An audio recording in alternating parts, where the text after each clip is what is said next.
Hi everyone, welcome back to another video from Crypto Basics.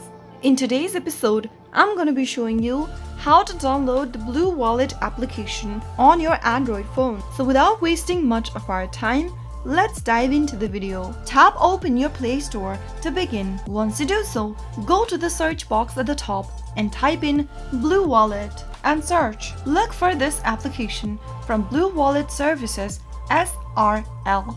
And then tap on the install button to begin downloading the app on your Android. Wait for a couple of minutes so that the app can get downloaded and installed on your Android device. After waiting for a couple of minutes, you will then be able to install BlueWallet Bitcoin Wallet application. So that is how you can easily download BlueWallet on Android device. If you found the video to be helpful, go ahead and give us a thumbs up. Don't forget to subscribe to our channel by hitting the subscribe button.